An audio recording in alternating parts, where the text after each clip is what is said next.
Goodness gracious, it's amazing. Patrick Swayze, hey oh, blow my mind, yeah. Lemon and lime, yeah. One of a kind and so incredible.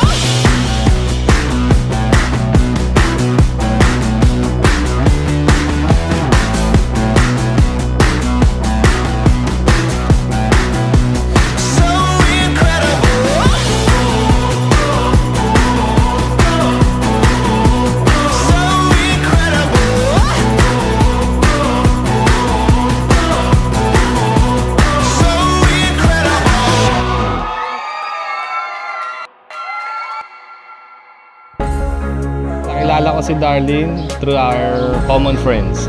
Kakauwi ko lang galing Barco, tapos meron din kaming common friends na kakauwi lang din galing abroad. That time, ayun, nagka-banding.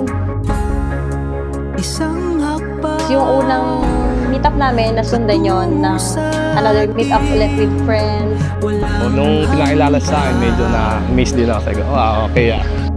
Hanggang sa everyday nag-uusap na kami sa Messenger. Hanggang sa lumalim yung pag-uusap namin, pagkakilala namin. Naramdaman ko talaga na sobrang mahal ko na siya eh. So, nung time na parang sabi kong iba na talaga to. So, sabi ko, siguro siya na talaga. Darlene, tignan mo si Fred Marlo. Tandaang mabuti. Ang iyong nasa harap ay regalo ng Diyos simula pa noong sinaunang panahon. Bago pa man kayo'y panganak, ay tinadhana na kayo ng Diyos sa isa't isa.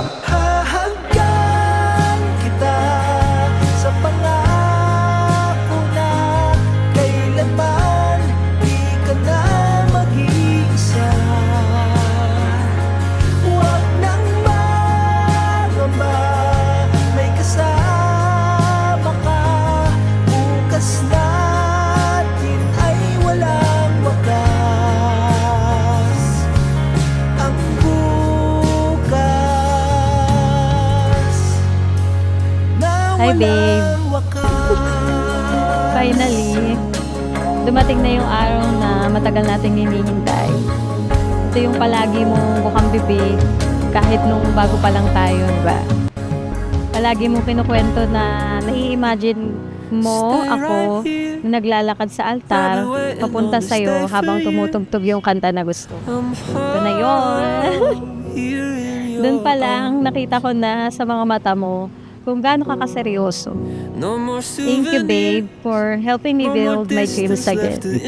Kasi dahil sa'yo, unti-unting nabuo yung mga pangarap ko na nooy nawala ng direksyon.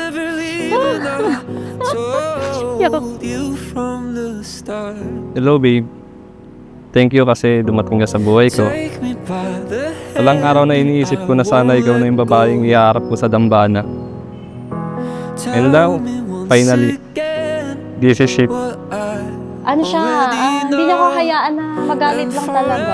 Lalambingin niya ako, kakausapin niya ako, gagawa siya ng way para magkaayos ka. Pag nag-aaway kami o kami tampukan, pag alam niyang mali siya, talagang siya mismo ang lumalapit at yumayakap sa akin. Ako naman, hindi ko rin naman masyadong pinapatagal din. Nag-e-explain siya, naiintindihan ko naman. Lagi niya naman pinapaintindi sa akin. Ako naman na kahit sabihin mong galit ka, talagang lalambot ka talaga, di ba? I'll stay right here. I wish my vision wasn't blurred by tears. Darlene, sumasang-ayod ka ba na maging asawa si Fred Marlo na narito ngayon alinsunod sa batas at mga alituntunin ng ating banal na simbahan? Opo, Fred Marlo, sumasang-ayon ka ba na maging may bahay si Darlene na narito ngayon alinsunod sa batas at mga alituntunin ng ating banal na simbahan? Opo, From this day, hindi ka na mag-isa harap sa pagsubok sa buhay mo. Pagmamahal ko na ang magiging lakas mo. Dibdib ko na ang magiging sandalan mo. Ako na ang magiging angkla tuwing tinatangay ka ng mga problema mo. at magiging krudo mo sa tuwing pinangahihinaan ang loob mo. Our story is my favorite tale, and I promise to continue writing it with you chapter by chapter for all the days of our lives.